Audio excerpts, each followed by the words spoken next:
तो चलिए आज रेखा जी एंड संजय दत्त जी के बीच में एक केमिस्ट्री जान लेते हैं। तो आप लोग सभी जानते हैं अमिताभ बच्चन एंड रेखा जी बहुत ही फेमस है बॉलीवुड में, उन लोगों के जोड़ी के लिए एंड उन लोगों के प्यार के लिए भी, जो कि हमेशा अधूरा रह गया। एंड आप लोग सभी जानते हो कि रेखा जी अभी भी शायद उससे प्यार करता है। तो इसी को लेकर बहुत सारे र्यूमर्स भी हैं, बहुत सारे सच्ची चीज़ भी है। पर इसी के बीच 1984 में संजय दत्त के साथ रेखा जी का नाम जोड़ दिया जाता है। तभी उन लोगों ने एक तो पिक्चर भी की थी, ज़मीन आकाश। इस फिल्म में ये जोड़ी बहुत ही चली थी एंड बहुत ही सजी थी एंड तब से ही उन लोगों का क्लोज रिलेशनशिप सुना जाता है। एंड इसके बाद ये भी सुना जाता है कि उन लोगों ने शादी भी कर ली है। एंड हाँ, ये सच है कि संजय दत्त एंड रेखा जी सीक्रेटली शादी कर चुके हैं। इसके बाद ही, मतलब इस सिनेमा के बाद ही देखा जाता है रेखा जी को सिंदूर पहनने के लिए।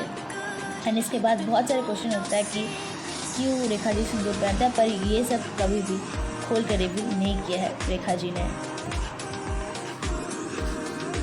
पर इधर आता है संजय दत्त की माँ नारगिस। उन्होंने कभी भी ये शादी को अच्छे नज़र से नहीं देखा है या फिर रेखा को बहुत ज़्यादा बुली किया है। एंड बहुत सारे लोग अभी भी जानते हैं कि अमिताभ बच्चन जी के लिए रेखा जी सिंदूर पहनती है, पर ये सब को लेकर कभी भी कुछ रिवील नहीं किया है। एंड प्रेजेंट डे, मतलब टिल द डे, आज भी बहुत सारा सवाल उठता है कि क्यों रेखा जी सिंदूर पहनते हैं। पर रेखा जी तो सिर्फ यही बोला है कि हम बस स्टाइल के लिए लगाते हैं, पर रेखा जी कभी भी ये सब खोलकर इतना नहीं बोला है।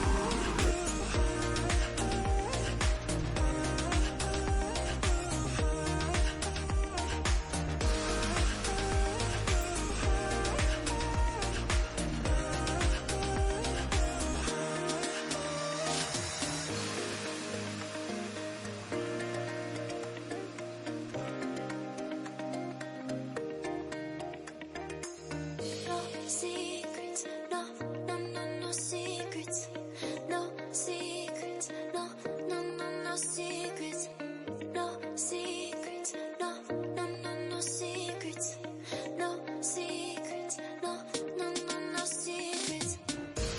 You say it's hard to tell just what I'm thinking. You think it's hard to see behind my smile. I'll say whatever you want, let you walk in my heart.